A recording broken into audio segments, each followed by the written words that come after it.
Okay, well, I can't say I think much of the Twitch interface these days. I don't know who designs these things. I don't know what they are thinking when they design these things. None of them make any sense. But hello everybody. What is going on? It's been a while. I feel like it was just Superstream Sunday. And yet, that was probably about almost 2 months ago. Am I going to play Doom? No. Like, I like what they did with the first game, gameplay-wise. But with the new Doom, they just like tripled down on the demon mangling cutscenes. And I just don't want that in my brain. I just don't want it.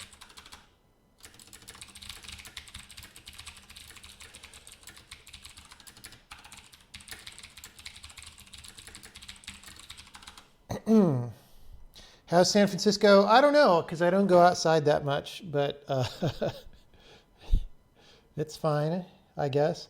I was outside a little bit yesterday and didn't seem like people were taking the situation as seriously as they should. The Doom guys interview, yeah, I forget that dude's name. I saw that there was an interview, but I haven't seen the actual interview. So Hugo Martin, yeah. He's got a good personality, so I'm sure it's interesting. But I don't want to play a game where I just pretend to be excited by demon mangling animations for like 20 hours. And then there was a weird thing. So I went on Twitch and I watched a couple, because I guess it came out yesterday or something. I watched a couple of streamers playing it, and I feel like the art direction went way downhill. Either that or my expectations for graphics have gone up. Because like I was watching people play in some of these scenes, and it seemed like they were playing inside little toy models, like miniatures. Like it looked weird. It didn't look like you were in a full-scale human environment. You know what I mean? I don't know if anyone else feels that way. Have I given any thought to abandoning Twitter altogether? Yes, I've thought about that a number of times. If I had time for another project, I would make my own Twitter front end that's more reasonable, but I don't have time for that.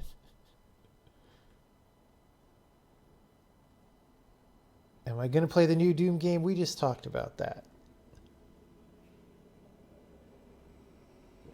The answer is probably not. Yes, we are all, the entire company is at work from home mode. That is how we're doing it right now. If I did abandon Twitter, would there be any other way for people to follow me? I don't know. I would probably have to start an email list or a newsletter or something, because you need some way for people to find out about your things. Can you get my seasoned industry professional opinion on PS5 news? Okay, here's the thing about PS5 news. I did not watch the video yet because I've been relaxing and doing other things. So I don't know what was said in that video. And the problem is they probably didn't disclose everything in that video. So if I start talking about PS5 stuff that I know, I might say things that people in the public are not supposed to know, and then violate my non-disclosure agreement, and that would be very bad. So it's a weird situation for me. I don't know what Mark talked about. I know they mentioned the hardware, built-in hardware compression from Rad Game Tools, which is totally sweet. That's a really cool thing. I don't know, like there's some other features of the PS5 that I really like that I don't know if they have been mentioned. Am I still planning on doing the software slowness talk? Yes, I will probably do it pretty soon. But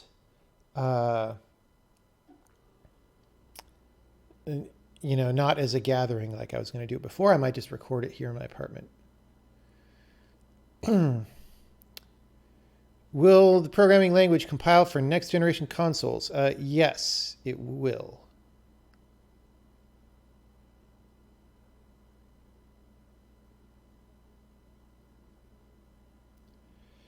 Quick question about Sokoban. Will it be comparable to the likes of Braid and The Witness, or will it just be a very big and fleshed out language demo?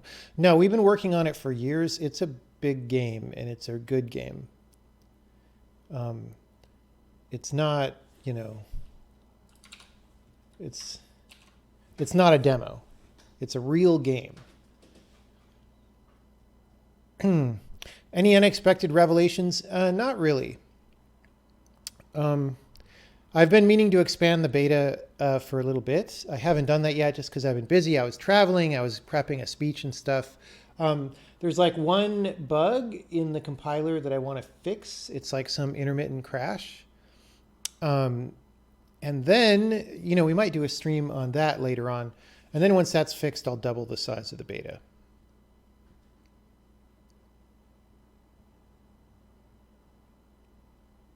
When is it coming out? I don't know. Can you apply for the beta? I don't think we need more.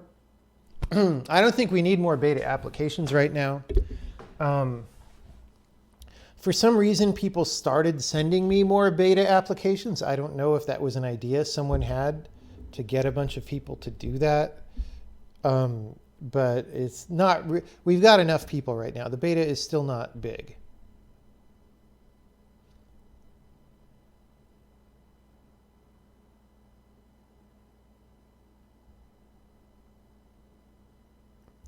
Are you understanding correctly that the PS5 has faster load times than a PC with a similar SSD? Yes, much faster. And one thing that I would say, again, I have to be careful because I don't know what they revealed. I don't know what I'm allowed to say about PS5. In general, though, the PS5 is like what you would get if you took PC class hardware, but like really optimized it for gaming. There's a lot of good stuff about it. There's a lot of things, like PCs are really nice. Like gaming PCs are really nice. But, there's a lot of things about the operating system that are really mediocre when it comes to games. And there's a lot of things about the way the hardware and the CPU communicate and the software. The way all that stuff talks to each other is really mediocre on a PC. And what that means is if you pay $2,000 for a high-end gaming PC, a lot of that money is kind of wasted, right? Not really, because it's not like you could do better, but the console can do better, right? Microsoft could do a lot better if they got off their butt and actually did anything good, but they don't on Windows. So there's a lot of things about the hardware and the operating system and the way the API works that it's like, let's use this hardware the way it's meant to be used. Let's not putz around with 1970s ways of doing things, which is like what both Linux and Windows still do. So that's very nice. But I don't know exactly what they've said about that, so I can't make more concrete comments. Will I do a language update talk anytime soon? Maybe.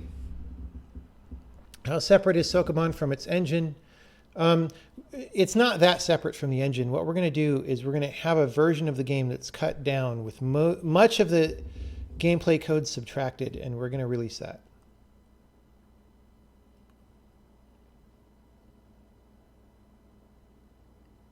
Why don't they use an Oxide computing processor? Oxide Computing doesn't make their own processors. They're going to use Intel CPUs, as far as I know.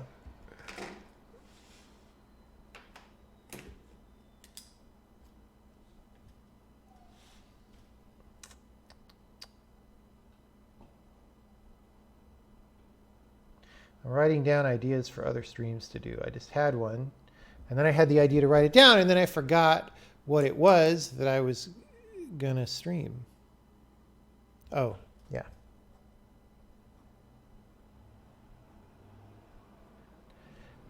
we might do a stream sometime soon. So someone asked, how separate is the game from the engine? There are definitely some things that could be factored out of the game into more reusable pieces of code. And, that would be a fun stream to just finally do that. Should people learn Vulkan instead of OpenGL? I don't know. I don't recommend learning OpenGL at all at this point. I think it's a waste of time. Vulkan is hard for beginners, so I don't know. Use a different user level, high level graphics API if you're going to learn, and then do Vulkan maybe as a second thing.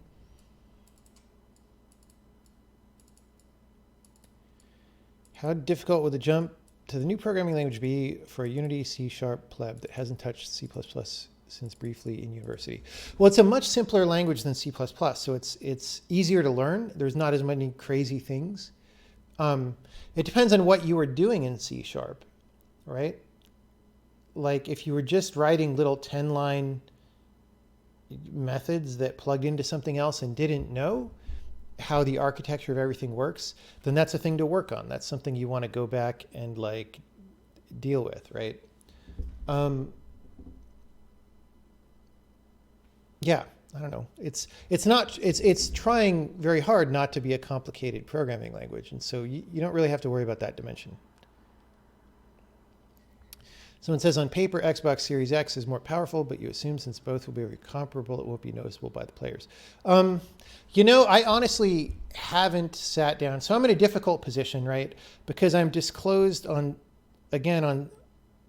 developer-only details for both of the consoles, and I don't know what is okay to say, right? And honestly, I haven't sat down and compared detail by detail both of the consoles together, because they're both a little different, and Xbox has kind of a different business plan than PS5 and all that, right? Personally, because we worked more closely with Sony last generation, and because I like what they're doing with PS5, I'm more hyped for PS5.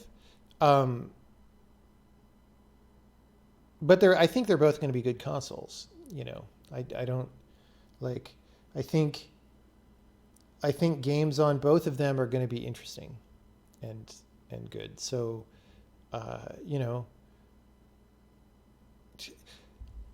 console war stuff is good because it gets people hyped and it fuels interest in the consoles and all that stuff. As a developer, though, we look at it a little differently. We're just what can we do with each of these things? What are how can we maximize how good the software is that we make for the shape of each of these particular consoles, right? And sometimes consoles will be a huge bummer because they're super hard to program, or you feel like they're wasting a lot of your time and stuff. But that kind of ended with the previous console generation.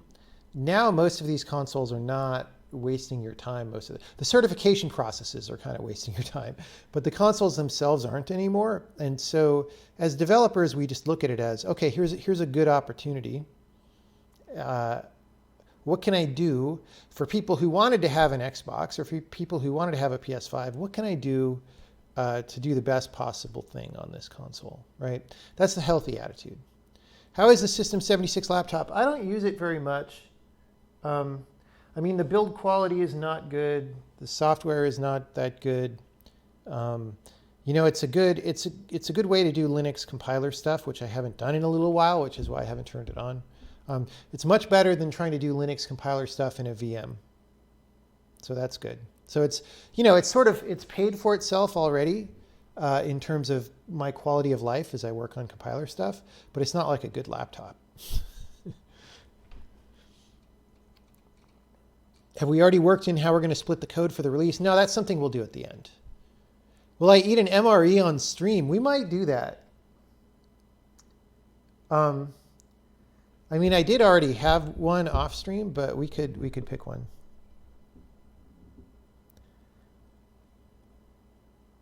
What sort of statistics do you use to achieve high quality code?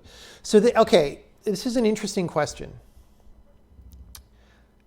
I do, in fact, work very hard to make sure my code is high quality. Well, sometimes I work harder than other times, right? So on the compiler, where I'm very concerned with keeping it maintainable, I rewrite things all the time to try and make them better. In game code, not so much. I only rewrite things when necessary because the situation is a little different there. But like the things that I do when I rewrite things and I convince myself what's going to be better are based on heuristics that I've been building for decades, and they're very complicated and they're hard to communicate. And I've tried a few times, and often people will say, but you know, this other thing that I read says that all procedures have to be 10 lines or whatever. Like it's hard to explain to people why those things are wrong and why this is right. And so I'm not sure. But as we continue developing the programming language and some tools around it, one thing I want to do is make something that shows what has happened to your code over time in order to help you keep the size down and keep the complexity down. Because number one problem that we have is that code just gets bigger over time, you know, and how do you stop that? And so I want to find some way to do that. And the problem is, you know, like if we could just graph something, show something graphical about what has happened over time to your code, and is it getting better or is it getting worse? And the problem is that's not very easy, because you could do, you know, there are ways that people have made to measure code quality, like, or even code size, like, okay, lines of code versus like function points is another thing you can measure. The problem is anything that's automatically measurable is not the right thing to measure, because as your code gets bigger, it'll look like it's doing more stuff, right? It'll look like all these complicated systems are making complicated things happen internally, right? And that'll show up on any measurement as like functionality. The problem is most of that stuff should probably go away, right? And so the question is, how do you make something that helps people visualize what is actually important and actually makes code good? And I'm not sure. If people have suggestions about that, email me right here. And I don't always reply to everything here, but in fact, I often don't reply, but I do read most of what people send here. So let me know if you have any ideas there. I'm going to heat up some tea water, and then I'll scroll down and we'll get some more questions.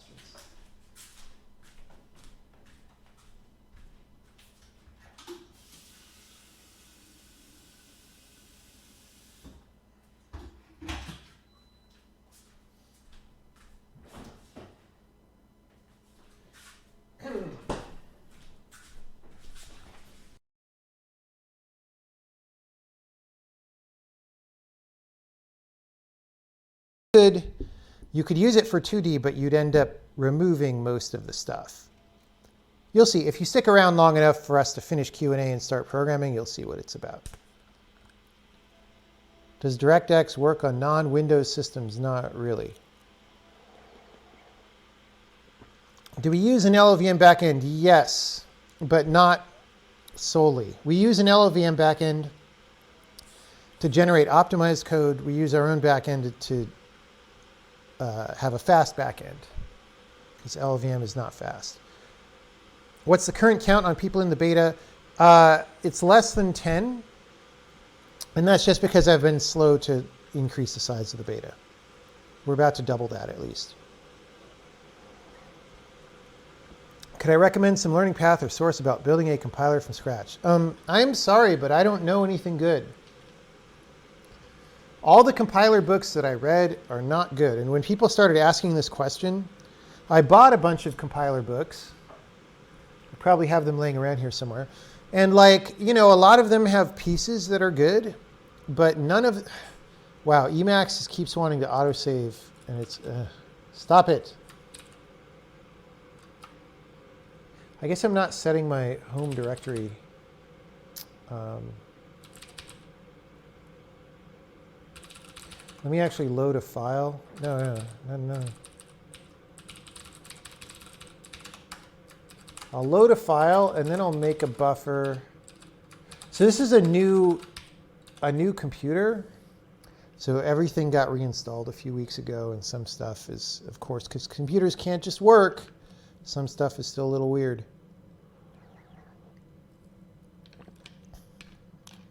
Do I have a Raspberry? No. I had one a while ago and then I ate them all.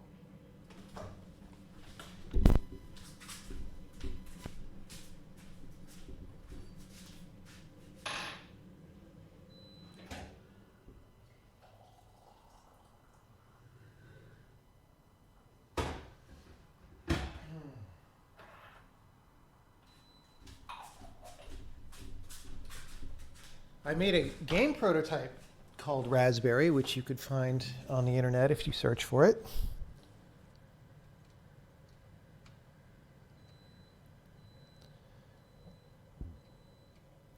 What do I think? All the two major consoles go to AMD for graphics and not NVIDIA. I do not know what the decision-making process is like for that. Part of it is maybe price. Part of it is maybe I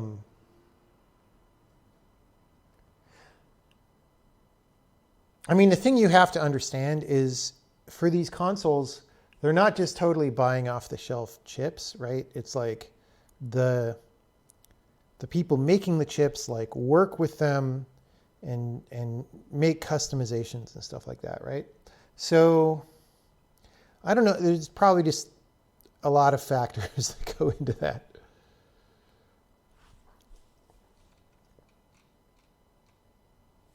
How do I think about error handling? I should do an entire speech about error handling because it's weird. I think a lot of programmers have gotten into a weird mindset.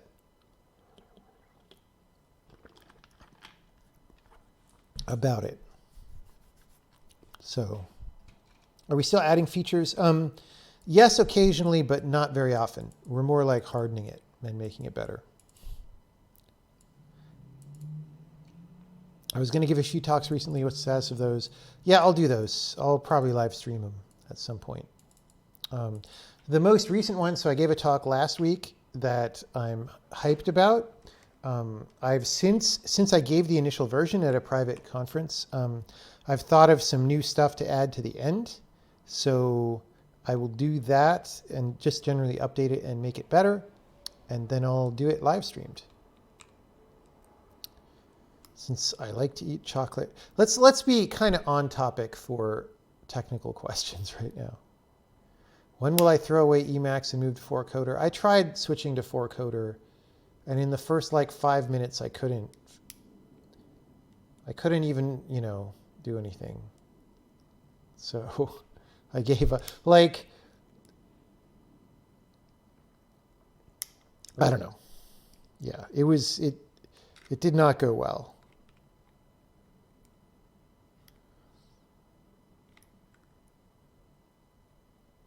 Are we keeping LLVM or planning to drop it? We are definitely keeping LLVM functionality for the foreseeable future, because even if we have an optimizing backend of our own, LLVM still allows us to target other platforms that we do not yet target. So it provides useful functionality in that sense. However, because it is kind of big and bloated and many questionable decisions keep being made with regard to it, it has to always be a side thing. It is not ever going to be an integral component of the compiler. I know that other languages tend to build themselves as front ends to it. We do not do that. Even the Dragon Book. Dragon Book is really old, folks. Have I read Crafting Interpreters? No, but I saw some post on Hacker News about it, and I was like, what? So, I don't know. Maybe that was a bad excerpt, but I cannot recommend or disrecommend that.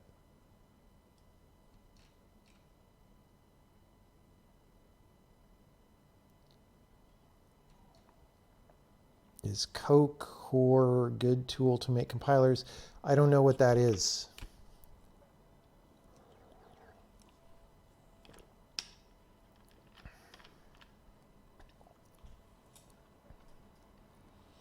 You see a lot of talk in the 4Coder Discord about the prospects of non-textual programming. Figured out that all you really need to enable people to experiment with that is for the compiler to be able to take AST as input as an alternative to text. Have you explored this idea at all? I mean, you don't even need that. You could just have your graphical front-end output text. The problem with either of those things is that you need to do a very good, like, even with just textual programming, that text is your user interface for your programmer, and that interface needs to be good. For example, when the programmer makes a mistake, it needs to be very clear about what the mistake is. It needs to be very clear about what you should change to fix the mistake, right? And as soon as you start gluing a front end onto stuff like that, those things get a lot looser unless they're designed for each other in both directions. So you would need to do a very good job mapping either way, whether it's an AST or text. You need to do a very good job mapping the compiler errors back to something that the person using the GUI can understand. You know what I mean? Why don't I use an IDE with autocomplete? Because autocomplete prevents flow states, in my opinion, the way it's usually done.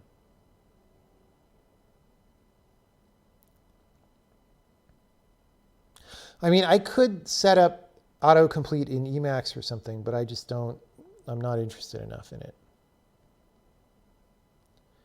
And the error handling speech, you trust I will throw shade on exceptions as error handling? Yes, I think exceptions are dumb. I don't see the point in them. Or, I mean, there's certain uses for exceptions, but they should be a very rare thing.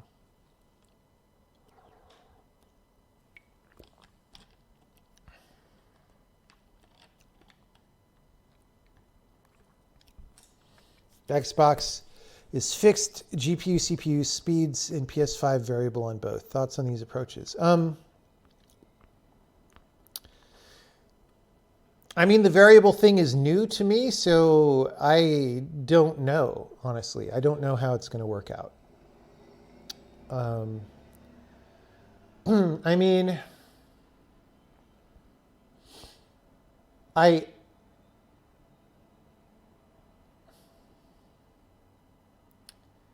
kind of get why you would want to provide that flexibility, but at the same time, I feel like the right answer is almost always to turn the CPU down and crank the GPU up for most games. So yeah, I'm not sure, but I think developers will appreciate having that functionality, that flexibility, instead of having it determined for them.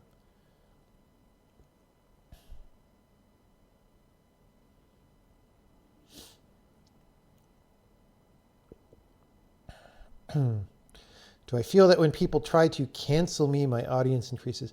I mean, is that topical? Like, did this happen again? Like, I noticed a couple kind of dumb people commenting on Twitter, but honestly, like, cancellation attempts, I don't really notice these days, because I think they like happen.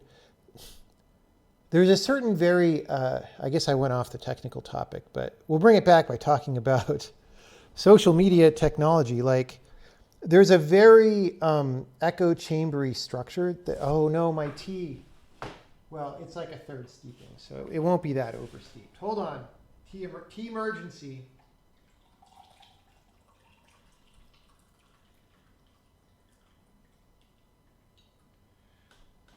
There's a very echo chambery thing that has grown around certain communities that are professionally upset on social media as their point in life, right?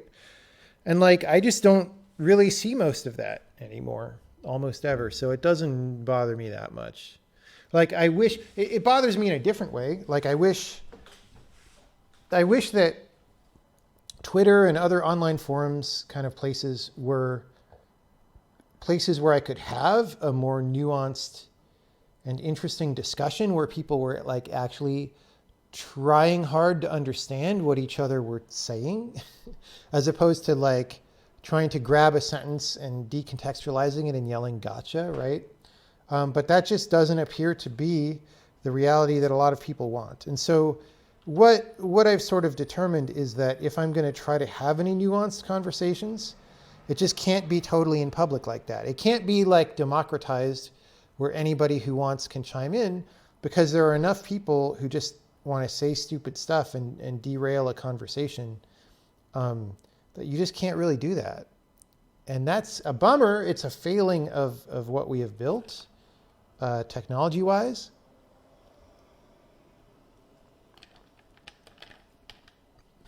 But it is what it is. So, you know, if I'm going to talk about complex topics, I mean, I can't really do it on Twitter. It's just not. So, and then once in a while I forget that, and then I try to do it, and I'm like, ugh, the format is terrible because you have to string things into a bunch of tweets and like, yuck. So, yeah. Has there been any major feedback so far from the closed beta group? Mostly it's people finding bugs and me fixing bugs, you know. Did I ever look at the source of the Roslyn C# compiler? No, I don't think Roslyn is a good idea, period. I'm not interested in that. How often do I stream? Well, it's variable. I used to stream a lot. This is my first stream in almost 2 months, I guess. So who knows?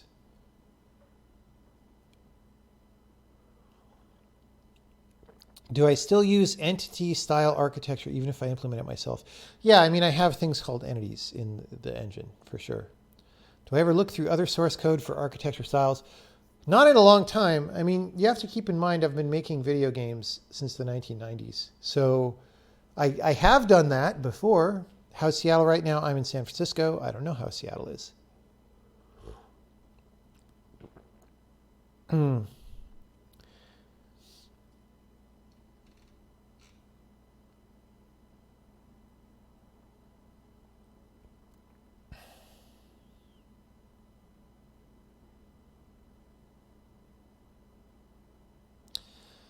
You remember a while back when we still had constructors, I argued that they were necessary for more complex initting of structs that doesn't make code ugly.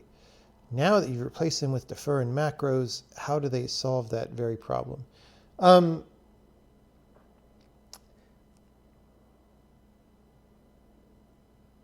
What I realized was that I might have been over-indexing on a small number of cases. So, you know, for example, we had this string builder here, and this is doing something tricky that it needs to initialize. So, you know, you make a typical usage pattern would be you declare a string builder on the stack, all right? And then you have this buffer that's of buffer size bytes, which is settable, right? But because you declare it on the stack, it keeps storage for the first buffer already within its own struct.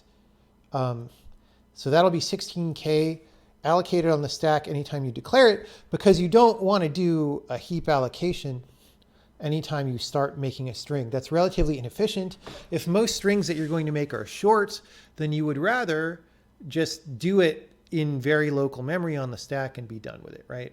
And so that's the design of this thing. But the problem is it kind of wants to expand this buffer if you do fill it up into separate buffers in a chain. And, you know, so down here, we have this current buffer pointer that starts as a pointer to this, but may change. And the question is, if you don't have a constructor, how do you set this to the right value?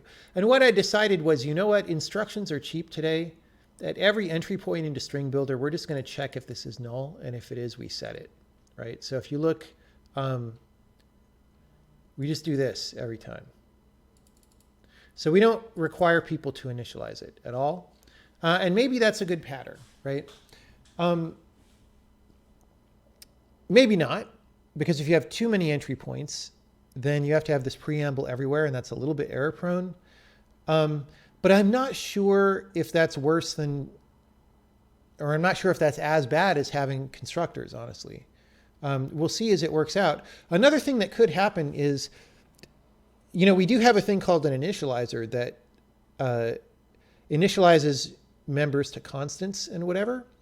And it's quite possible that an initializer could let you do specific things like setting this to the address of this, because both of those are known at init time. It's a little bit more language semantic gearing that has to be implemented, and then maybe programmers need to understand exactly what's legal. But that's also much simpler than constructors. But that would be a thing. So far, I only really have one use case for that, which is this. And I don't want to implement major features to band-aid a single use case. So we'll see.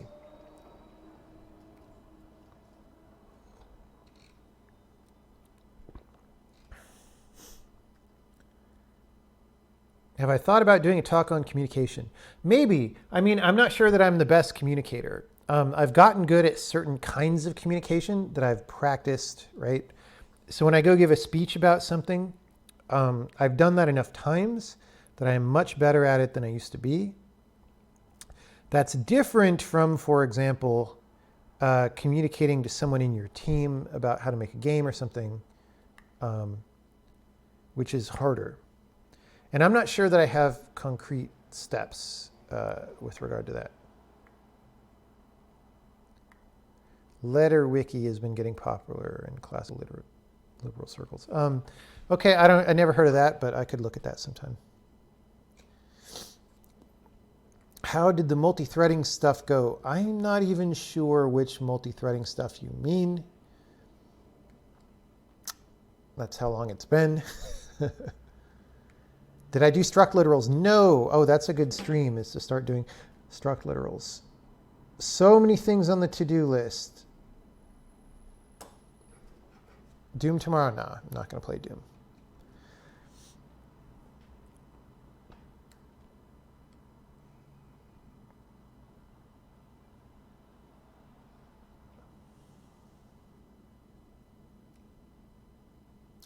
You're going to see ray tracing in Sokoban? No. Will we ship with a physics system? No.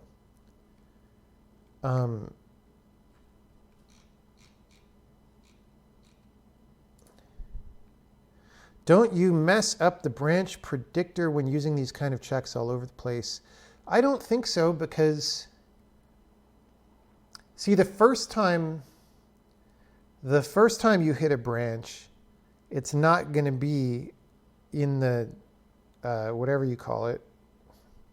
It's not going to be in the table, right? Anyway, the second time you hit a branch, I mean, there's a lot of factors.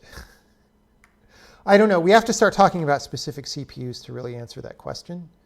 I don't think this messes up the branch predictor any more than most if statements.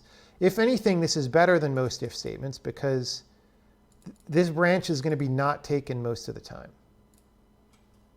So it is only taken the first time. And that's a common pattern, so I'm not sure.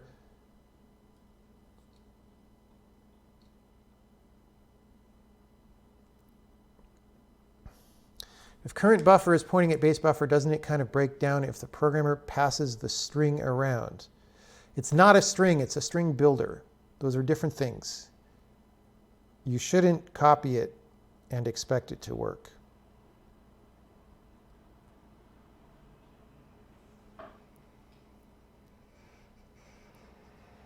If current buffer doesn't point to the initial base buffer, how do you clean that up?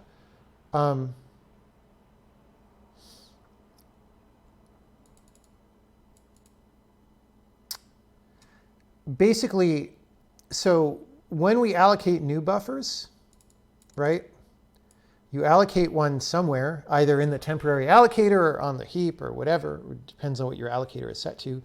Then you set current buffer's next pointer. You make a linked list out of these, right? And so when you want to free them, you just start at base buffer right? That's still there, even though current buffer isn't pointing at base buffer, and then base buffer frees things bucket by bucket, looking at the next pointer. In fact, here we go. Here is exactly the code that does this, right? Very simple. Actually, we're using this, so we don't even need to say builder dot here. We can delete that. Very simple. Like, you know, as I go through this library code and these basic data structures, I think it's very important to keep them very simple so anyone can look at the code and understand what it's doing. It's not a 17-page long function for this like you might see in C++ or something, right? Or if it looks like it's short, it doesn't call out to a zillion different complicated things. It's just doing a very simple job. How much creative freedom do programmers have? A lot. We don't really micromanage programmers. Am I still playing Tarkov? Not super much. Not super much. What do I think about the context state machine API model of graphics APIs? That's not really how they work anymore. I mean, you're sort of talking about OpenGL, I guess. That's not, modern graphics APIs don't work that way. How do you call into Windows? By using Windows API functions. I mean, do you mean from the programming language? We have a way of declaring things as being a different calling convention, and then you call that. So you have to ensure that you call free buffers every time you use a string builder? No. Because very often, like if you set its allocator to the temporary allocator, then the point of that is that you don't worry about freeing anything, right? So it depends. It depends on what you're doing. If it's on the heap, then yes, you need to call free buffers, which you can do with a defer, yes, right, when you declare it. But you know, if it's on the heap, it's also slow, so maybe don't do that.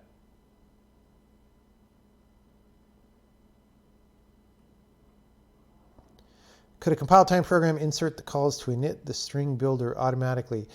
Yes. However, I'm trying to avoid, like one thing that happens with programming languages is there's a new feature, and then the people making the language even want to use that feature for everything. And then it's terrible, right? So the thing you got to keep in mind is compile time programs add complexity, and they take time. They take compile time. So you should really only use them to do things that are very beneficial. You know, so it's like in C++ how they added operator overloading, and then you saw all these terrible code bases where they used a zillion operators and you couldn't understand what was going on. We don't want to do the equivalent of that here. We want to only use things when they are very powerful and when there's a really good reason. Since the base buffer is on the stack and the string, somebody else asked this question already. Wouldn't the current buffer be invalid if you ever pass the builder by value? No. Well, okay. This is complicated.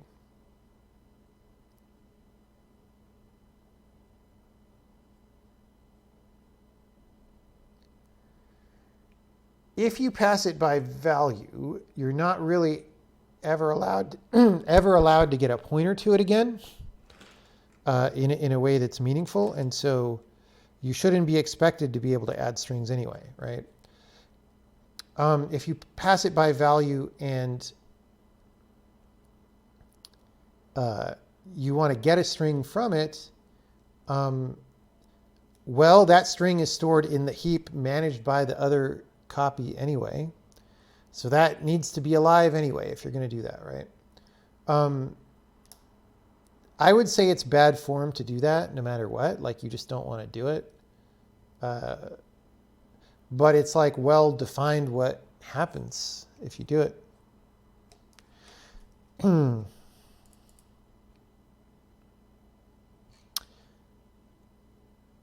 Can you have multiple using parameters? Yes. Seems like we ran out of questions. How about if we actually program as advertised, as opposed to just answering a bunch of questions? Wow, there's so many people here. 829 viewers. So many virus people are here in the house. Hello, everybody. Don't cough through the chat channel on other people in chat. It is poor hygiene. Any lucid reason for the lack of motivation to stream recently? Yes. I've just been a little bit... I've been frustrated with the low quality of interaction that happens on the internet generally, right? That's things like, you know, people on Twitter saying you're a jerk for some reason, right? Or like just even people somewhere here, you know, we're trying to do a stream and, you know, somebody wants to make a funny joke or whatever, and they do that. But, you know, when one person does that every 5 minutes and people are dropping in, dropping out because they don't know what's been going on and all that, it just became an environment that it was very grating on me, you know? And then I also needed a little bit of a break too, because I didn't take a Christmas vacation. So I took one a little bit later. All these things add up. It's like I found myself really wanting high quality interaction and not low quality interaction. And honestly, I find it very difficult to get high quality interaction from the internet, because that's the internet that we used to have maybe, but we don't have it anymore. And that's very disturbing. So I've been doing things that are more geared toward high quality interaction. At least sometimes I've been doing that.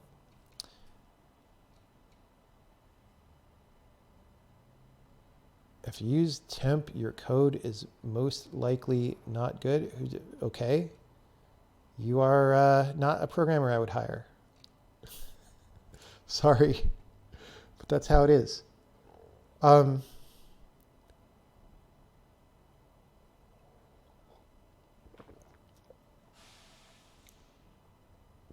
Although the way you capitalize TMP, I don't actually know what you're talking about. But that makes me think you don't know what I'm talking about. See, that's an example of low quality interaction see, that just derailed me for like 30 seconds, and now I have to get myself back on thinking about something serious.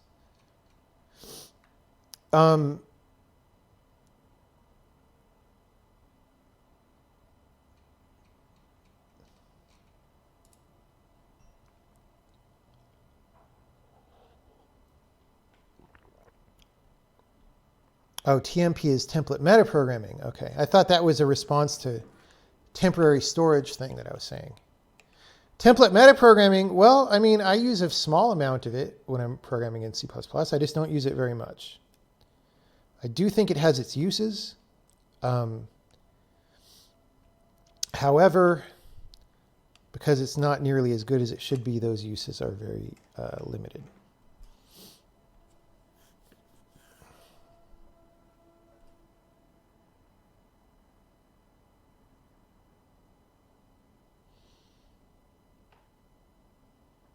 Thinking about saving battery when drawing immediate mode UI. I don't understand why people have such a thing about this. This one is weird to me. Immediate mode UI does not mean you have to draw the whole screen every frame. You might want to. If you're doing nice looking things, it might be better if you do that, but you don't have to.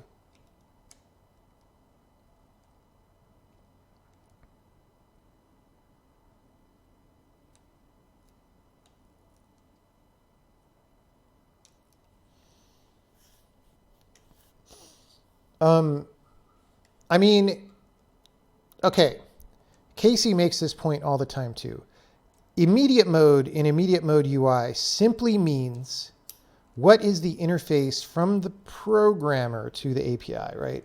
It does not mean, for example, that the API is not allowed to keep state in the backend. So let's say you're going to mouse over a button, right? And instead of the button just popping to the active color, right?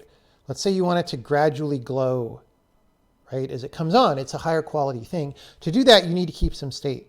And because it's immediate mode, the programmer is not keeping that state. In fact, even in most retained mode GUIs, the application programmer would not keep that state, right? So maybe in the back end, the way this often works is you have some identifier or something that tells the back end, this is what widget I'm drawing, that you could use to maintain a coherent idea of like what this button is from frame to frame, right? But I choose what it is for my own convenience. The API doesn't choose it, right? So, the backend might have a hash table or something. It might hash that value and say, oh, this is this particular button. I have an activation record for this button. It was already at glow level 0.3. Let's update it to 0.35 and make it glow a little bit more, right? That is typically how you do a higher quality immediate mode GUI, all right?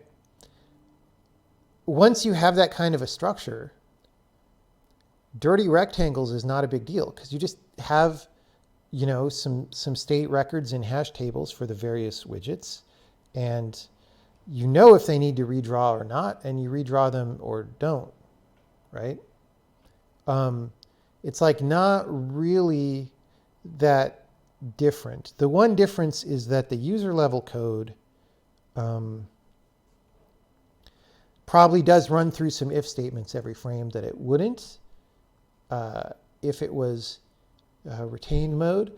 But then retained mode GUIs tend to be very, very heavy in terms of memory accesses and other things when events do happen. So I'm not even sure that trade-off is bad.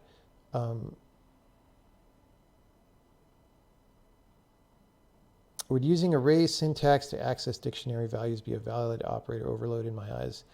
Probably not.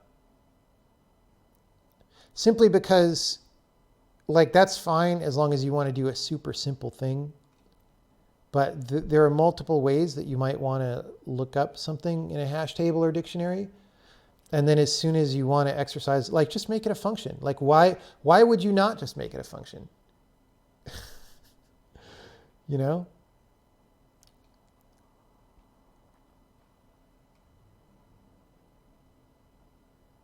Have you considered dependency injection? I don't like that term because that's a bad web programmer term. But yes, there will be some method for controlling which libraries get used. We just haven't worked it out yet.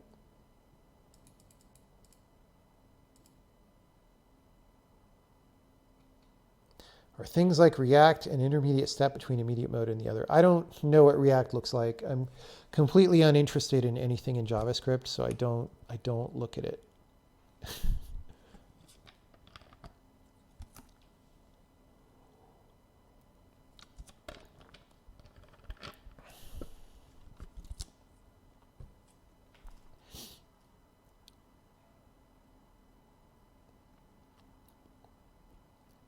Okay. Let's actually program now. I have some emails from folks. There was a crash. Crashes are important to fix. And so I got this file.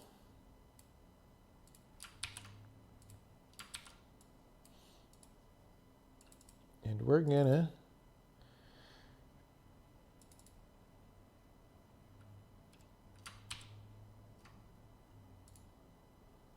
hope that we can reproduce this crash.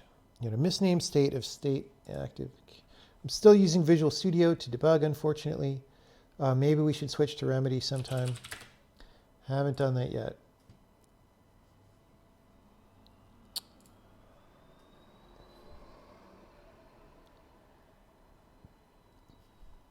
So I don't really know. mean,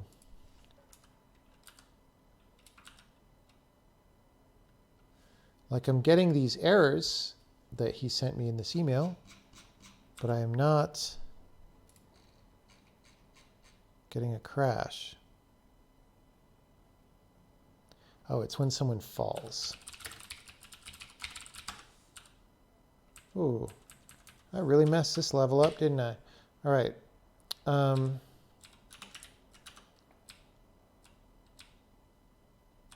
right. Get a dude here. And let's just, even though this is a wacky wrapping level, let's just give him something to jump on. Okay, boom. We have reproed our crash. Good. Good. Okay, so destination is null. And it is null, well, because of this error we're getting, right? Attempt to add an arc going to a node named state active carried land, but that node does not exist. So do we still accidentally put that? Okay, so we have this arc. The destination is null. So we have a choice, right? We could either try to handle the destination being null everywhere in the animation code, which we don't really want to do. Or when we actually report this error, we should just make sure that we don't add this arc to the animation, which is what I would have expected would have happened. So I probably just forgot a return or something. So let's look at this. Attempt to add an arc.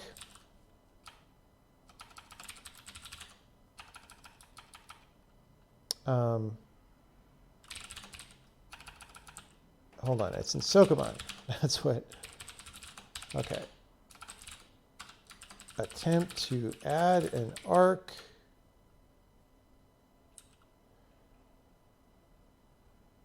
So this is in post-process arc, okay. This is not returning anything. So there's no way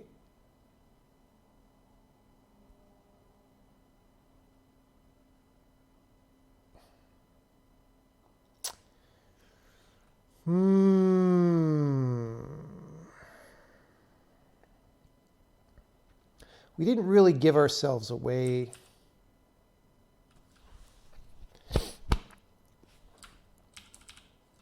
Let's do this.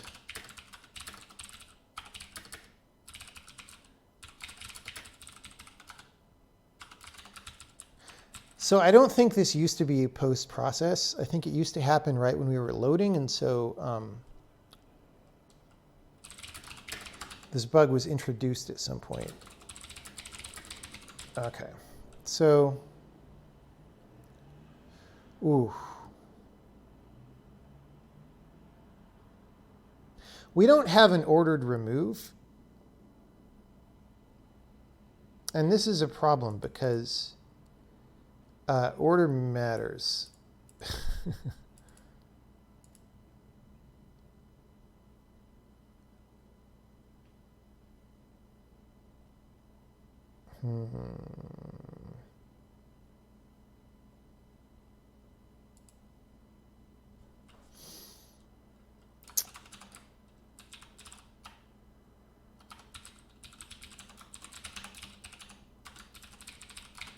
In this data structure, like the animator will put things in the order that he wants. Of course, see, we could just say, look, there's an error, it's malformed. We're also going to scramble the order, but that's a little bit lazy.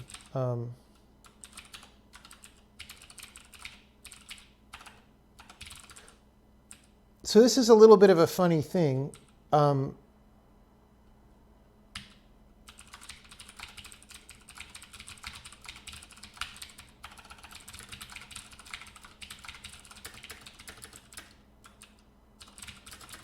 So if I use the remove built into the for loop, we get an unordered remove.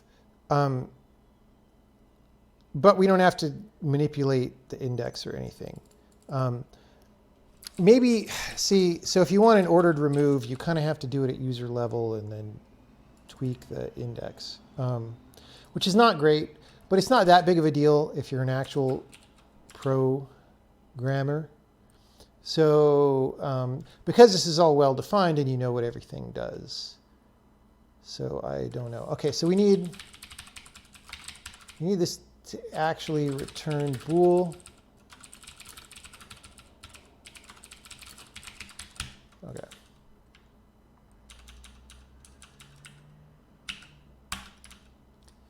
Let me go back to chat. How are things going? How are things going, everybody? Did any of that make sense? Oh, I messed something up. Oh, I passed the wrong parameters.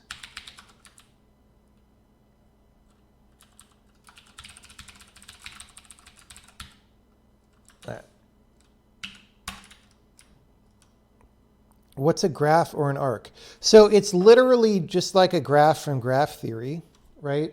Where each node in the graph is a state of an animation that a character could be in, like walking, walking to stopping, stopping, whatever. And as characters animate, they move around this graph.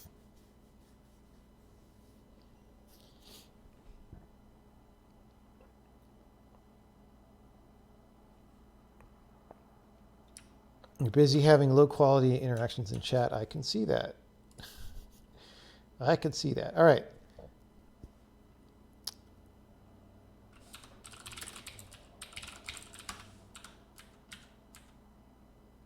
Hey.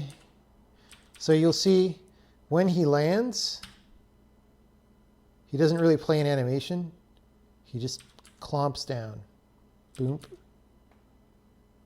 Because there's no animation there anymore because we removed it successfully. Okay, that's great. So now I want to revert this file. Why is our program not exiting? I Alt F4'd it. What are we doing? What are you doing, Dave? Oh no, it's a new Visual Studio. Where's my frickin', like, where's my threads window, bro? View. I hate this, dude. View. Other windows. No.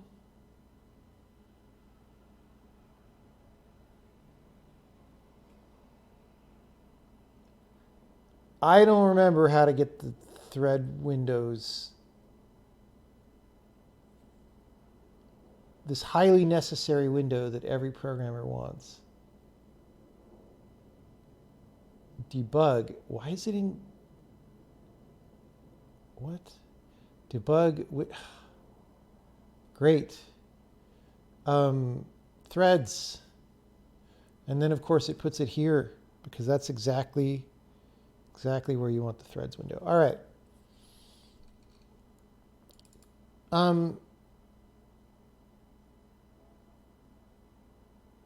Okay, we have a logging problem.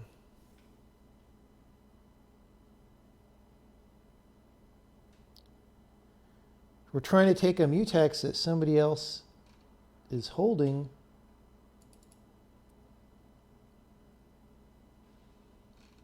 Maybe because they're writing out a gigantic...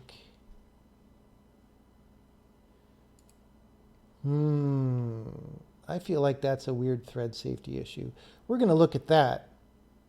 But that is separate from what we're doing right now. So we're not going to worry that much about it. Now watch me not be able to repro it at all. Okay, so I want to revert this. So now we no longer have the problem. And I just want to make sure that when I land, I do have the right, it's probably fine, but yeah. See, now he does this a little bit of oomph, right? That's the animation that we had screwed up. So great. I'm going to check this in. I'm going to say fix a crash when loading stuff that has errors. I'm going to respond to the email. And I'm going to say this is fixed.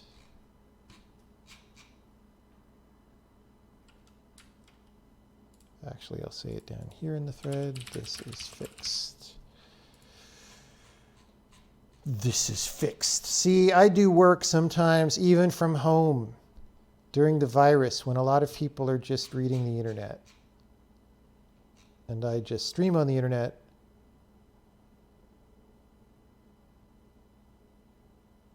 Okay, so he sent me a different crash that may or may not be the same crash. So we're going to look at that one. Like it was caused in a different way. All right, so I've got this repro file. This is, if you want to debug something, the number one thing to do is be able to actually reproduce the bug. All right. Let's try this.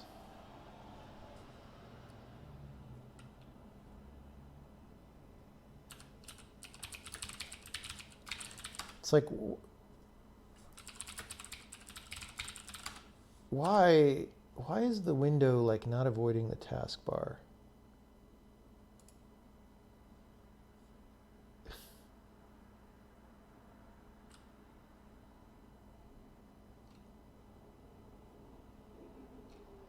I don't know. Because Windows is impossible to understand anymore.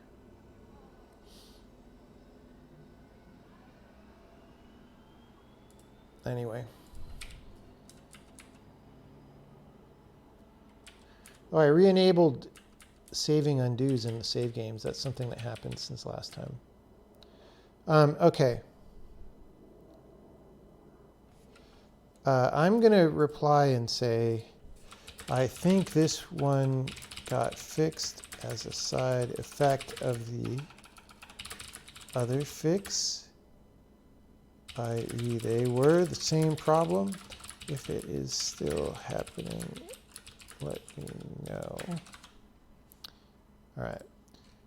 So those both were the same. It was a stupid bug. Stupid bug.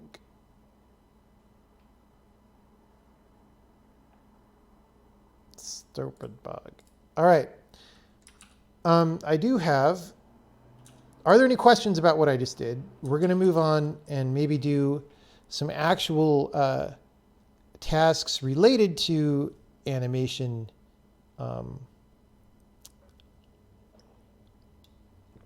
Like what actual states characters are in when and whatnot.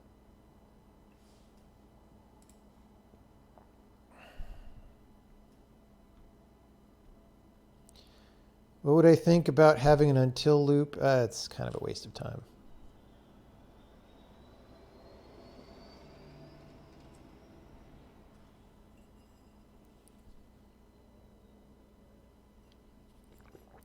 Are we hard coding the window position?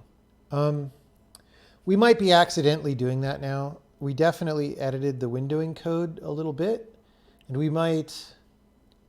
often you'll pass 0, and just say let Windows auto position, but we might not be saying let Windows auto position anymore. I don't know. I didn't do that, so I'm not up to date on what might have been done there. If you have a wizard in a wrapping world, can he trade places with himself? I believe he does not swap with himself. but that also means he can't move. So it's kind of isomorphic to swapping with himself. Or no, I guess he could walk that way. I'm not sure. I'm not sure. We can decide it either way. Is the node graph structure here the same as a finite state machine? Yeah. Yeah.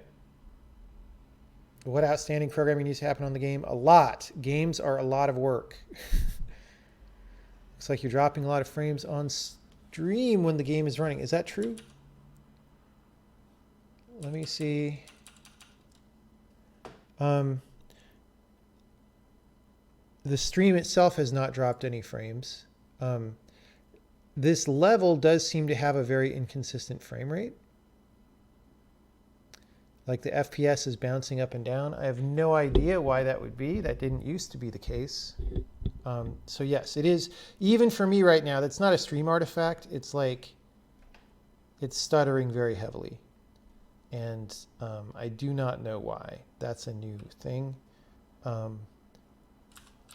I go back to the level that we were just on, which is not a wrapping level, it's not having that problem. I mean, we had a couple stutters there, but that was like loading animations off disk, which we do still in the middle of frames. But you see the frame rate's a lot more consistent. So I'm not sure what was causing that other problem. It's one of those things that you have to fix in game development.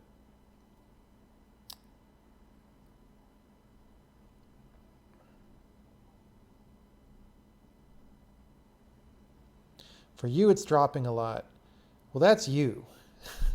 Like I get a readout, or maybe Twitch is dropping things on its own backend, but you know, I get a readout and OBS claims no dropped frames.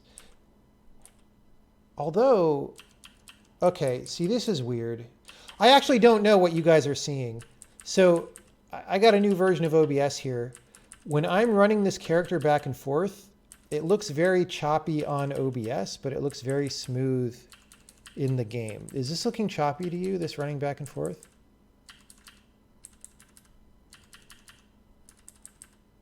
Or is this looking smooth? It's choppy. Okay. Because computers don't actually work right,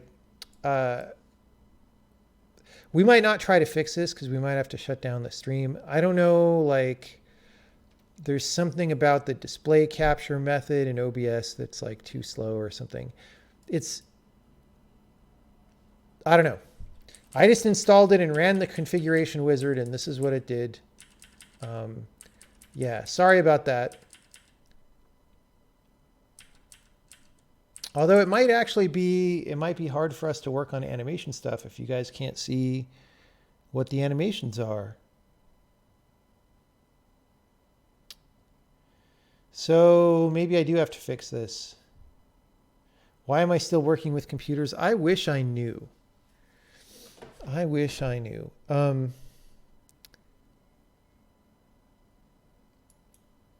Let me just go to like settings. Like what would I look at in OBS to say actually go fast? It's using hardware encoder. Maybe that's the problem. Should I turn off hardware encoder? NVEnc.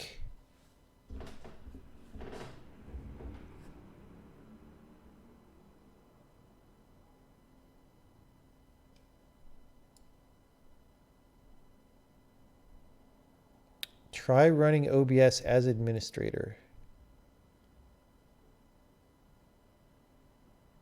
OBS view stats.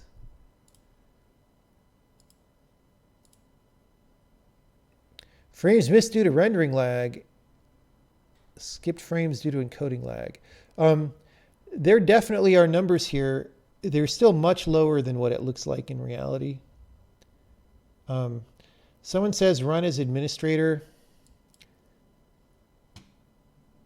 I mean, my account is an administrator. I could explicit. Oh God, I just double clicked on something and it popped the window out. No, it is choppy for me even. If I look at my OBS window, it's choppy. Wait, now it's not as choppy. Oh, now it is. What is even happening here?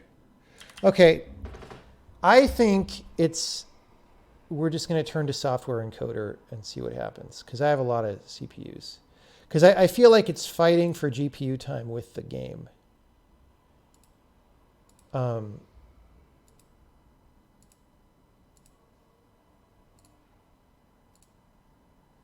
I just do that without restarting? Probably not, right? It didn't say I need to restart, but it also didn't. I'm going to restart OBS. Back in a minute. Sorry, everybody.